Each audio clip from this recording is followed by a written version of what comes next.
책상에 탁 탱크 박근혜 수인 번호 죄다 해명을 했다. 바로 스타벅스 논쟁 이야기입니다. 오늘 정용진 회장이 어떤 변명도 하지 않겠다 이렇게 일단 사과를 했죠. 오늘 이 정용진 회장은 사과를 하고 어떤 경위 설명은 신세계그룹 경영총괄 부사장 전상진 부사장이 했습니다. 정용진 회장은 이 탱크데이 논란에 대해서 직접 사과를 했는데 이번 일로 깊은 상처와 실망을 드린 5.18 유가족 여러분, 박종철 열사 유가족 여러분, 강주시민 여러분, 국민 여러분들께 신세계그룹 회장으로서 진심으로 머리를 숙여 사죄드리며 용서를 구합니다. 고개를 숙였습니다. 그리고 조사 결과 발표가 지금 늦어졌는데 그만큼 이제 철저한 진상 규명을 위해서 경위를 상세하게 설명하기 위해서였다. 그리고 스타벅스 코리아의 부적절한 마케팅으로 인해 부적절한 마케팅 과정이었다는 겁니다. 근데 부적절했다. 많은 분들께서 깊은 아픔과 분노를 느꼈었다는 사실을 매우 무겁게 받아들이고 있습니다. 그리고 이렇게 이야기합니다. 이유가 무엇이든 이게 이제 고의가 아니라는 이야기죠. 고의가 아니라는 이야기입니다. 그 이유가 무엇이든 국민 여러분 마음에 상처 드린 것은 책임이 결코 가볍지 않고 어떠한 변명도 하지 않겠다고 하고 이제 본인은 물러나고 이 신세계그룹 전상진 경영총괄 부사장이 경위 설명을 하는데 일단 결론은 그겁니다. 이 탱크데이 논란에 대해서 조사한 결과 내부 감사 결과 고의성은 발견하지 못했다. 다만 해당 임직원이 휴대폰 제출을 거절하는 사람들이 있었고 조사에 제약적 한계가 있었다. 자체 조사 결과를 발표를 했습니다. 직원 한 3명이 휴대폰을 제출하지 않았다는데 휴대폰을 안에 그 모든 사생활에 다 들어있기 때문에 그런 부분으로 이제 제출을 하지 않았다고 설명을 했겠죠. 이것을 마치 그 휴대폰 안에 고의성이 담겨 있다. 이거 외에 다른 여러 가지 다각도로 이제 이 감사를 벌였으니까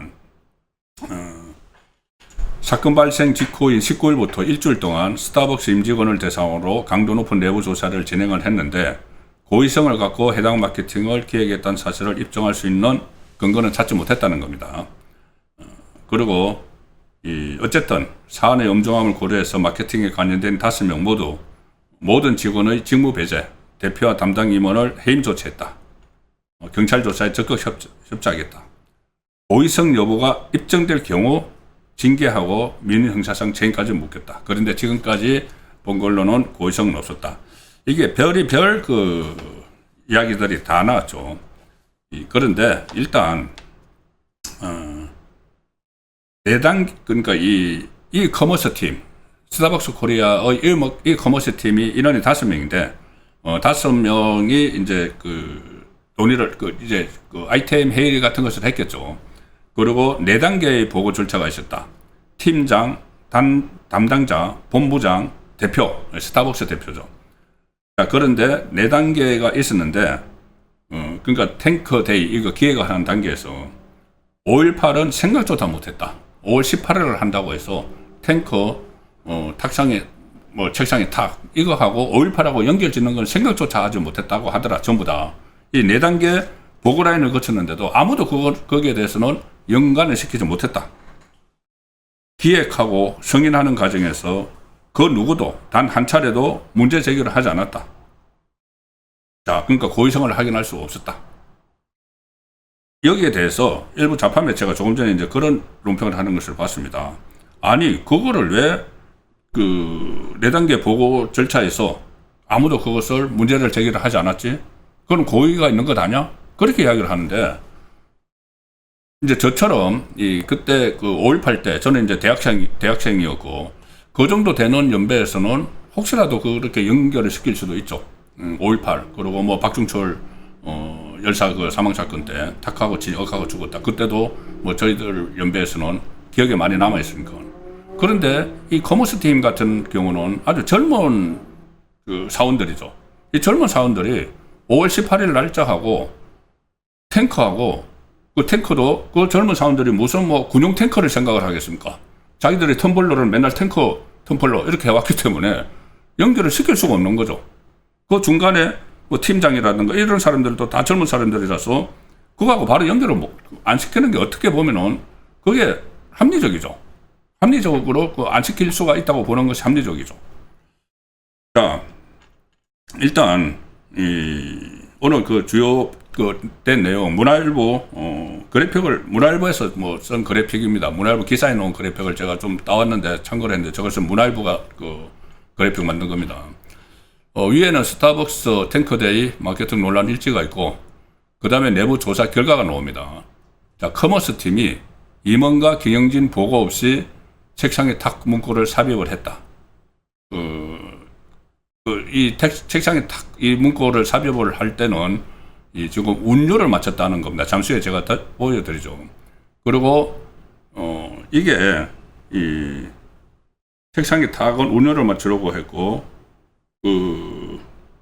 500 저거 있죠. 매출이 가장 많이 장기간 발생하도록 월요일인 5월 18일로 그 행사를 결정을 했다는 겁니다. 저것은 무슨 이야기냐 하면은 이게 이 세 개의 텀블러 타입이 있는데 그 중에서 이 탱커라는 이름을 붙인 텀블러가 상당히 이 매출이 이제 많았다. 그래서 매출이 발생하도록 월요일에 그 탱커와 관련한 이벤트를 하다 보니까는 그 월요일이 5월 18일이었다. 5월 18일을 찍은 거 아니고 월요일을 찍었는데 그 월요일이 5월 18일이었다는 거죠.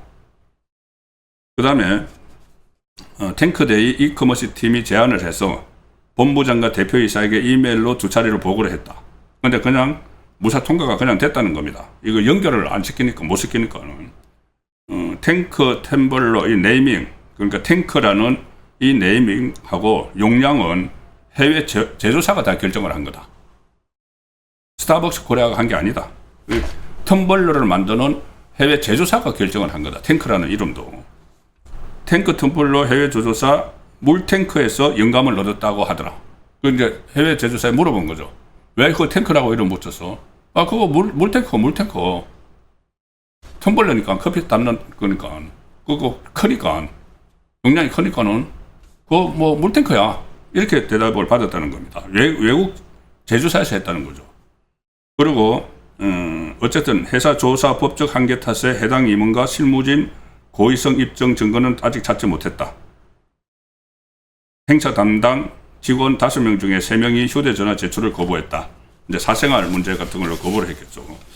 자, 그리고 탱커가 오늘 뭐 설명을 하는 과정에서 탱커가 계엄군의 상징이 아니고 제조사가 물탱크에서 영감을 얻었다고 했다. 물탱크에서 영감을 얻었다고 했다. 그 다음에 두 번째, 책상에 탁 이것은 운율을 맞추려고 했다. 5.18이나 박중철 군은 상상도 못했다. 자, 제가 저번에 한번 설명드렸죠. 이 세 개의 이벤트가 있습니다. 세 개의 이벤트, 그걸 한번 좀 띄워주시죠. 자, 저기 보시면은 5월 15일 날 단테데이, 5월 18일 날 탱커데이. 이제 저기 월요일이라서 많이 팔리는 거에 탱커라서 저기 월요일 날 잡았다는 거죠. 5월 20일 나수데이 이렇게 했는데 이 단테, 탱커, 나수가 전부 다 텀블러의 브랜드입니다. 텀블러 각각의 특성에 맞춰서 이름 붙인 거죠. 그런데 왜 저거를 저 옆에 보시면은 한 손에 착 단테, 그 다음에 책상에 탁 탱커, 가방에 쏙 나수, 운율을 맞췄지 않습니까? 5글자씩인가요? 4글자씩이죠. 한 손에 착, 가방에 쏙, 책상에 탁, 4글자씩 운율을 맞춘 것이다. 그리고 또 책상에 착, 뭐 이런 것들을 맞추면서 AI에도 또 물어봤다. 가령 이게 단테데이가 한 손에 착인데 그러면 AI에게 물어봐가지고 나수데이는 뭐라고 하면 좋겠어? 탱크데이는 뭐라고 하면 좋겠어? 그러니까는 AI가 또 운율을 맞춰서 한 것도 있다고 하는 겁니다. 그러니까 이게 고의성 그리고 이것도 있습니다. 왜 용량이 저 탱크데이 보면은 503ml인데 왜 500ml면 500ml지 왜 503ml냐 이런 또 시비를 하면서 503이 박근혜 전 대통령 수인 번호였다. 수인 번호였기 때문에 그걸 또 연상을 시키려고 집어넣었다.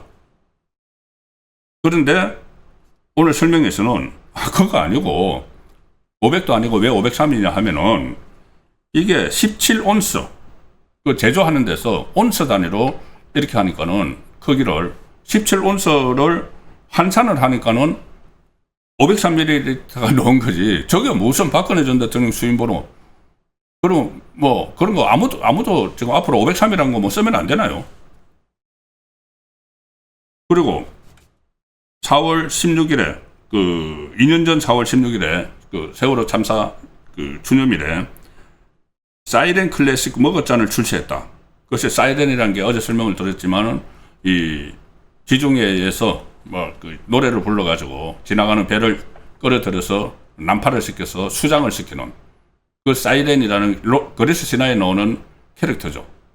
자, 그래서 그것하고 4월 16일 날 있었던 세월호 참사하고 또 연결을 시켜서 세월호 참사를 폄훼하는 것 아니냐 이러는데 이 사이렌이라는 것은 스타벅스 커피의 고유 브랜드죠. 그 사람 얼굴처럼 이렇게 생겨가지고 그 여성 얼굴처럼 생겨가 있는 그 사이렌입니다. 그리스 신화에 나오는 그 스타벅스의 심볼이죠. 심볼이고 이것도 머그잔 출시 행사도 스타벅스 코리아는 원래 4월 20일에 이제 이것저것 감안해서 하자고 제안을 했는데 그 제조사하고 협의하는 과정에서 이게 4월 16일에 된 거지. 4월 16일이 그 세월호 전혀 상관이 없다. 자, 이런 오늘 해명들이 나왔습니다. 이것을 근데 이재명이 처음부터 딱 SNS에서 무슨 탱크데이하고 5.18을 연관시키는 글들이 막 올라오니까 무슨 저질 장사치의 막장 행태라고 하면서 처음부터 그렇게 하면서 인두겁을 쓰고 그럴 수가 있느냐, 금수 같은 행태다 이렇게 이야기를 하니까 장관들이 바짝 군기가 들은 것처럼 윤호중부터 시작해서 건호월 또 정성호 이 장관들이 전부 다 불매 운동을 벌이겠다고 하고 또 심지어 사기업까지 눈치를 보면서 몇 군데서는 스타벅스 불매 운동을 벌이고 있죠. 그것이 일종의 이 마녀사냥처럼 하고 있는 이 상황인데, 자, 그러면은 제가 한번 말씀드렸죠. 아마 이 정용진 회장이 무슨 말을 하더라도 무슨 경위 파악 결과를 내놓더라도 좌파에서는 계속 이어갈 거다. 지방선거 때문에. 그런데 정용진 회장은 직접 이야기를 안 하고 영업 담당 부사장이 이야기를 했는데 지금 이 반응을 놓고 국민의힘에서는 충분히 해명이 됐다. 어쨌든 결과적으로 5.18을 폄훼를 한 그렇게 받아들이는 분도 있기 때문에 그 부분은 또 그렇지만은 고의성은 없는 것은 조금 확인이 됐다. 사실상 확인됐다. 이렇게 하고 있는데 이게 희한한 반응이 좌파 진영에서는 오락가락합니다. 왜냐하면은 이 선거에 이제 갈라치기를 했는데 이재명이 완전히 갈라치기를 하려고 이것을 막 던져놓고 막 좌파에서 나섰는데 제가 어제 설명을 드렸다시피 선거에 미치는 영향을 보니까 기존 강성 지지층, 골수 지지층, 호남 이쪽에서는 지지율이 올라가는데 다른 데서는 좀 빠지는 것 같다. 오히려 역풍을 맞아서. 그러니까 민주당이 오락가락하는 그런 상황이 됐는데 자, 그 내용을 정치특집 3번으로 이어가도록 하겠습니다.